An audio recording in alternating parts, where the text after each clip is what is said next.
তাত দেখিব যে এইটো এটা ষ্ট্ৰেট লাইনত নাথাকে, অলপমান বহা দুটা তাত হৈ থাকে। গতিকে কিন্তু সন্তোষজনক ৰিজাল্ট আহিছে, ইমান বহুতো কমি যোৱা নাই।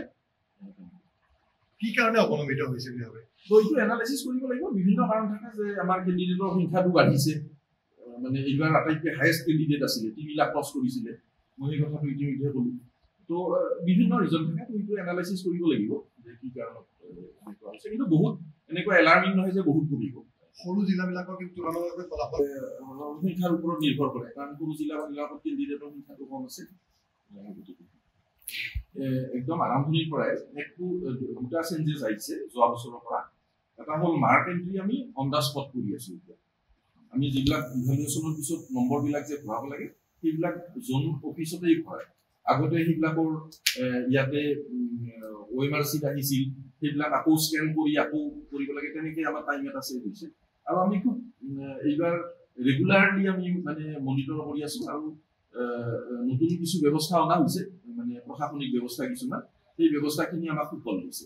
আৰু এটা কথা ক'বই লাগিব যে ইয়াত এই কাৰ্যালয়ত বহি থাকে আৰু ৰিজাল্ট সোনকাল কৰিব নোৱাৰি। যদি আমাৰ জিলাবিলাকত যিসকল সন্মানীয় শিক্ষক শিক্ষয়িত্ৰী অধ্যক্ষ কাম কৰি আছে, তেওঁলোকে যদি সময়মতে কাম নকৰে, তেওঁলোকে সময়মতে কাম কৰিছে, তাৰ কাৰণেই এই আমি ফলাফল ঘোষণা কৰিবলৈ সময়মতে আমাৰ আগন্তুক আজি আৰু আমি ৰিজাল্টৰ কথাই পাতো, সেইবিলাক কথা আৰু থাকক। কিন্তু নিশ্চয় পৰিকল্পনা নতুন বৰ্ডত আছে, আৰু আমি এটা সৰ্বভাৰতীয় পৰ্যায়লৈকে যাবলৈ আমি চেষ্টা কৰি আছো।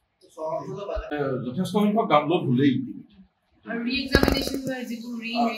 মানে 2 দিন পিছত আমি পৰ্টেলটো খুলি দিম, গতিকে তাত এপ্লাই কৰিব পাৰিব। আৰু এই ৰিচেকিঙৰ কাৰণে ইয়াত আৰু কোনেও আহিব নালাগে।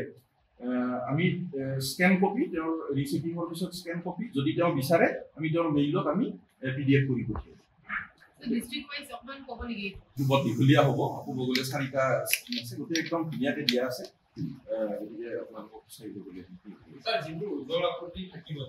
ৰিচেকিঙতে থাকে, বেলেগ আৰু নাথাকে। কোনোবা সেইটো ধৰিব পাৰে যে মই ইমানখিনি নম্বৰ পাব লাগিছিল, মই কম পালো, গতিকে তাত আমি পৰ্টেল এটা 2 দিন পিছতে আমি খুলি দিম। তেতিয়া পৰ্টেলত তেওঁলোকে এপ্লাই কৰিব পাৰে। এপ্লাই কৰিলে আমাৰ এটা ব্যৱস্থা আছে। আমি ৰিচেকিঙৰ ক্ষেত্ৰত সদায় 2টা বস্তু চাওঁ। প্ৰথম কথা হ'ল যে তেওঁৰ টোটেলিঙত প্ৰথম এক্সামিনাৰ যিজনে চাইছিলে, তেওঁ টোটেল কৰোঁতে কিবা ভুল কৰিছে নেকি, সেইটো আমাৰ শিক্ষকে পিছৰ চাম এক্সামিনাৰে চাই দিয়ে। আৰু দ্বিতীয়তে আগৰজনে শিক্ষকে যদি ইভালুৱেট কৰোঁতে কিবা প্ৰশ্নৰ উত্তৰ তেওঁ এক্সামিন নকৰাকে এৰি থৈ গ'ল, সেইটো এক্সামিন কৰে। কিন্তু আগতে কৰাজন ৰিইভালুৱেট নকৰে। গতিকে এই 2টা হেৰি কৰাৰ পিছত আমি আকৌ কপিটো স্কেন কৰি তেওঁক আমি মেইলত দিম।